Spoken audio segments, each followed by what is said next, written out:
saya bikinin kamu program, data kamu di saat kau merayu, di saat kamu ngodain ini, yang ini nangis, yang ini, yang ini. Kita harus akuin, ini saya tinggi banget. Di situ saya berjanji, Bu, maaf, saya udah berusaha untuk memperbaiki akhlak saya dan etika saya pelan-pelan. Apa kurangnya? Allah udah kasih program pagi, siang, sore, malam. Aku pengen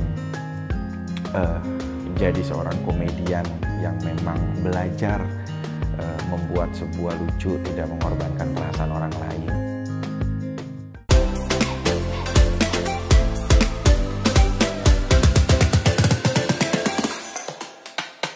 Sallallahu ala nabi Muhammad khairil basharin khatimil husul syafi'il alam badrit tamad bil qamari salli wa sallim ya rabbi ala nabi sayyidina salli wa sallim ya rabbi ala nabi Sayyidina Muhammadin wa alihi wa sahbihi admaina diberkati salawatina ala adai fansurna.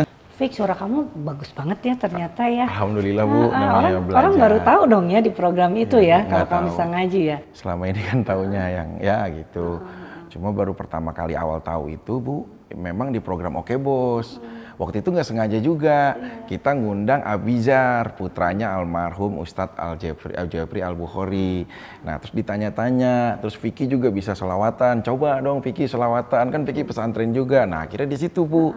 Sampai habis selawatan itu, ada yang DM, pertama rame, ternyata santri, Mas Vicky, ya Allah ternyata seorang santri, alhamdulillah kita saudara, kita tuh sama-sama ukhuwah Islamiyah santri. Sampai ada Pak Kiai, Bu, dari Jawa Timur. Mas Vicky, saya Pak Kiai ini yang punya pesantren ini, saya alhamdulillah seneng lihat Mas Vicky bisa nahu sorob. Kayaknya artis baru saya punya yang bisa nahu sorob, ilmunya begini-gini. Kenapa enggak itu sih Mas Vicky yang dikedepanin? Kenapa ya? Oh banyak banget. Terus Mas Vicky bisa nggak jadi duta santri? Nah itu yang saya bilang, Pak Ustadz, Pak Kiai, saya mau aja, tapi mungkin takutnya nanti malah salah membawa beban itu. Betul. Perlahan saya biar belajar dulu deh sambil dibimbing gitu. Gitu sih, Bu. Alhamdulillah Oke Bos tuh makanya bukan hanya reinkarnasi program buat saya, tapi dia berani gitu loh memainkan sesuatu hal positif yang biasanya kan kalau konflik rating mereka share, tapi ternyata nah ini buat teman-teman kreatif juga di station dan lain-lain ternyata memainkan satu hal positif juga malah mendapat positif gitu, Bu. Fik, makanya kamu sekarang jadi penyanyi ya? Dengar-dengar juga. Iya, cuma beda metal. Yang teriak-teriak. Dari dulu apa baru? Iya, dulu sih memang udah main band. Cuma kan band aku kan minoritas, Bu, musik-musik keras metal. Kalau kayak di luar negeri itu ada Lamb of God, Limp Bizkit, mungkin kalau pernah dengar Slipknot yang kayak gitu-gitu. Jadi musik-musik keras yang nggak punya tempat mungkin untuk di Indonesia belum siap, kecuali di Amerika, di Jerman, di UK memang gitu. Cuma ya alhamdulillah di dalam bentuknya ada syiar, lagunya tentang agama. Jadi kayak kita itu sebagai metal bukan pengikut satan, budayanya boleh, tapi masalah ketuhanan kita harus punya akidah masing-masing. Jadi judul lagunya Agamaku, Revolusi Jiwa, ngajarin orang tuh untuk Tuhan itu nggak pernah membatasi mimpi kalian. Ayo kalian semangat dan jemput mimpi kalian. Gitu sih, Bu. Bagus deh ya. Mudah-mudahan bisa ngetop jadi pesan-pesan yang disampaikan oleh lagu-lagu yang bagus tadi bisa sampai di masyarakat Indonesia ya. Alhamdulillah, Bu. Fik, sekarang kan image kamu nih berubah nih.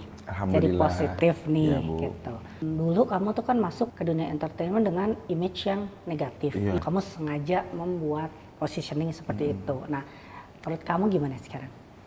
Awal-awal saya ikut dengan dunia baru ini di entertain karena kita baru habis dihukum 1 tahun lebih, tiba-tiba didudukin langsung menjadi artis. Terus aku dipanggil, Bu, sama ada salah satu eksekutif produser. Dia bilang, Fik, saya bikinin kamu program, data kamu di saat kau merayu, di saat kamu ngodain ini, yang ini nangis, yang ini, yang ini. Kita harus akuin, ini saya tinggi banget. Tapi di saat kamu ngomongnya bener, nggak ngomong yang filosofi, nggak ngomong yang pikinisasi, ini flat share-nya. Sekarang saya serahin kamu. Kamu mau ikut apa kata kemauan industri orang yang nonton, apa mau kata kamu? Itu sempet tuh. Ini saya belum pernah menyampaikan di mana-mana nih. Akhirnya di sini saya harus sampaikan karena ini apa yang saya rasakan pada waktu itu. Saya nggak ada pilihan lain, Bu. Saya harus mengikuti karena apa? Saya nggak bisa bekerja pada saat itu selain dapat pekerjaan ini. Ya udah pelan-pelan saya akhirnya menyenderkan harapan dengan profesi ini. Sebagai seorang juga yang profesional, saya mau belajar. Akhirnya saya mengikuti. Ya udah deh, Fik, kamu sekarang ikut ini aja. Ya akhirnya seperti tadi dibentuk, Bu, untuk seperti itu. Fik, rayu, Fik, bikin dia nangis. Fik, bikin dia ini. Wah, ratingnya 3, Fik, gini-gini. Saya tuh sempat bengong di dalam rumah gitu. Saya sempat bingung. Apakah ini akan terus-terusan ya? Kapan saya harus bisa membetulkan diri saya sendiri?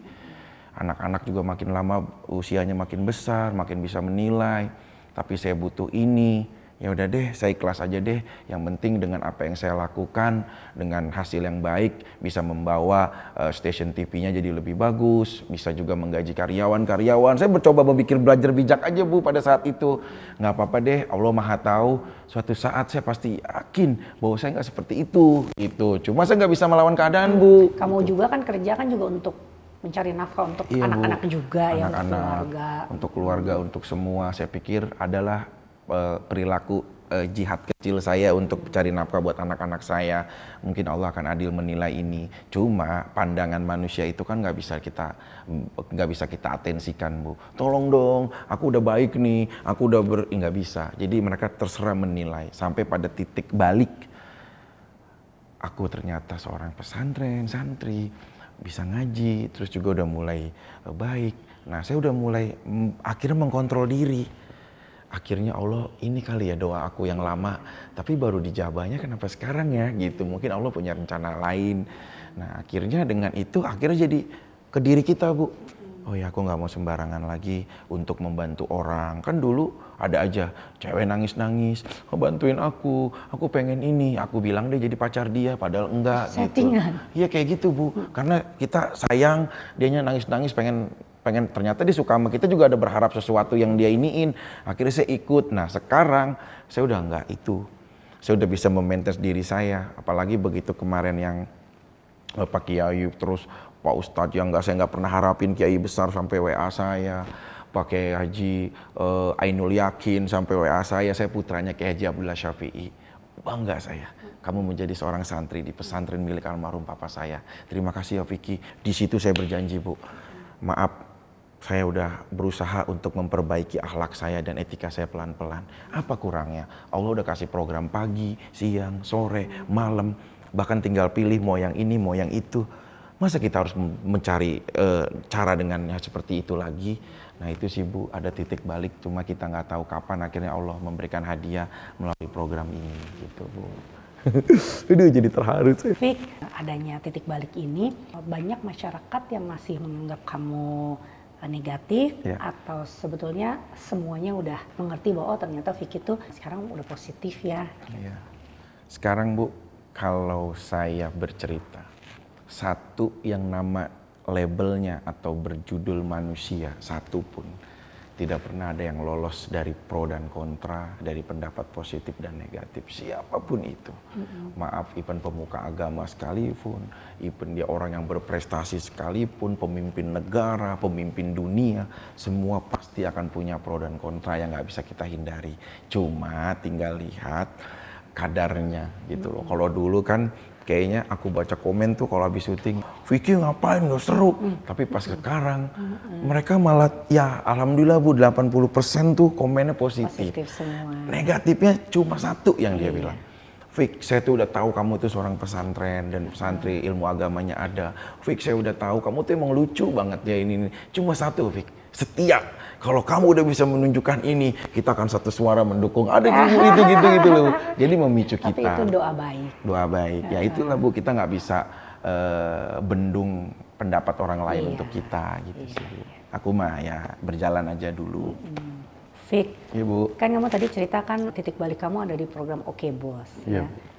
Sejauh mana sih tim di Oke Bos, baik dari Raffi Ahmad, Sahila, atau juga seluruh tim produksi itu mempengaruhi perubahan yang terjadi untuk kamu? Ya, alhamdulillahnya kan walaupun karir aku nggak selama seorang Raffi Ahmad ataupun Sahila, tapi aku pernah merasakan beberapa program reguler. Nah, kelebihannya Bu, jujur saya harus bicara, Oke Bos itu nyaman gitu. Kita kayak berada di sebuah rumah yang berdiskusi, baik antara host, terus antara si kreatif dan lain-lain. Terus juga yang memegang si program itu ya dari Kadep, IP sampai produser sampai kreatif. Mungkin ya pastinya atas izin restu ibu juga. Itu memberikan sebuah kenyamanan bagi si hostnya. Ayo kita mau buat apa, kita mau bagaimana, kita mau seperti apa gitu.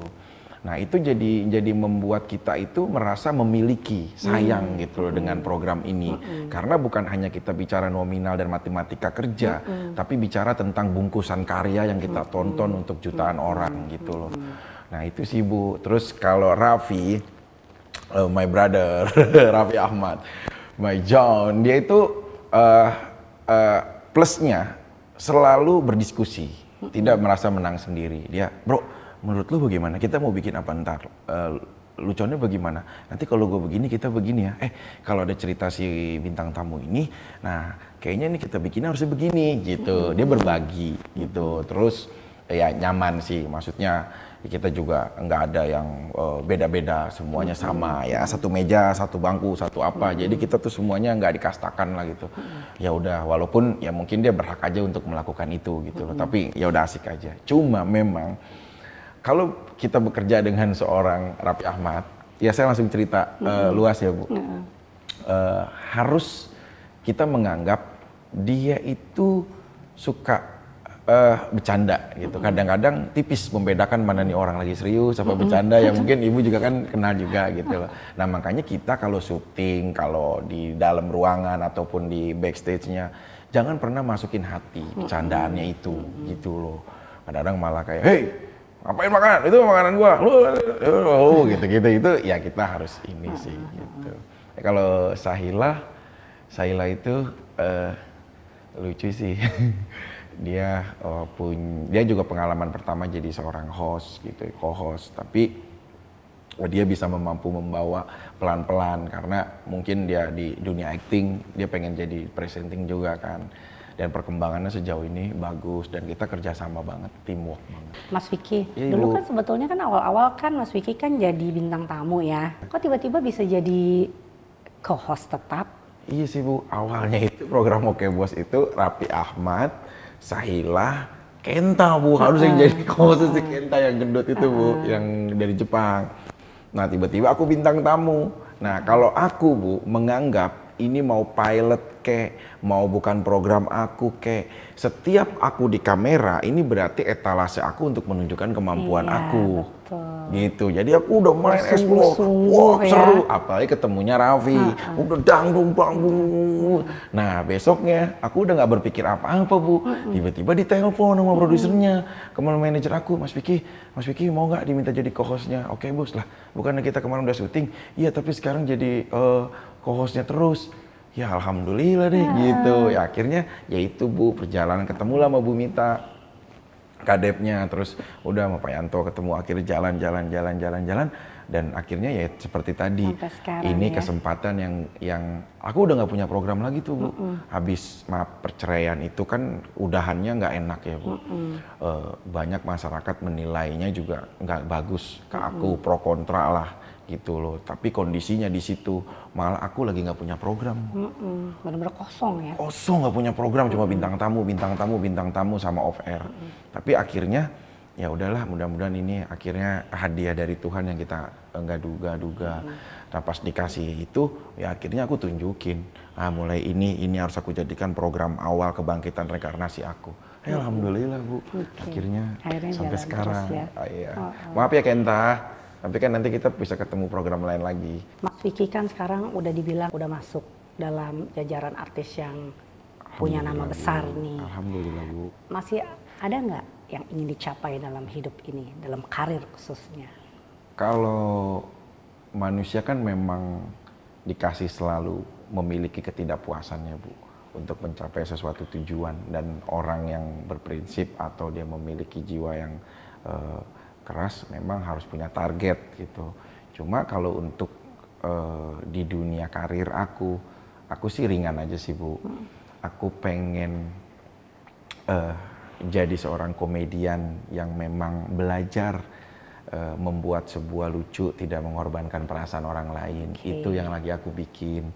Aku nggak tahu diterimanya mungkin bisa cepat atau diterima halayak ramai. Kayak aku pengen bikin filosofi yang lucu, ya bikin sesuatu hal yang apa gitu. Lucu tapi membuat orang seneng ya, iya, membuat orang seneng, nggak ngecilin fun, orang gitu. apa. Itu kayak membuat aku happy banget gitu. Kayak pernah Oke Bos kedatangan Mbak Mona Ratuliu sama Mas Indra Brasko, dia tulis habis itu, ih aku seneng banget ya habis datang dari bintang tamu di talk show-nya Oke Bos, mereka itu lucu-lucu, mereka itu ini, terus juga Mbak Nola Ebitri sama suami, sama anak-anak, ih lucu ya, seru gitu. Nah itu Bu, jadi mereka datang pulang ke rumah kita itu pulangnya dengan membawa gembira, ceria, akhirnya share-nya juga bagus. Sama cita-cita aku pengen jadi director Bu. Oh gitu. Aku lagi ngapalin bagaimana cara membuat storyline, cara membuat skrip dalam sebuah cerita, terus bangunan, blockingan, terus ini. Aku lagi pengen jadi director sih. Suatu saat aku istirahat, aku bisa tetap berkarya buat Indonesia. Mudah-mudahan tercapai Mas Vicky, semoga karirnya maju terus dan terus bisa menghibur masyarakat Indonesia dengan lawakan-lawakan yang lucu dan positif. Amin. Makasih ya Mas. Sama-sama Ibu.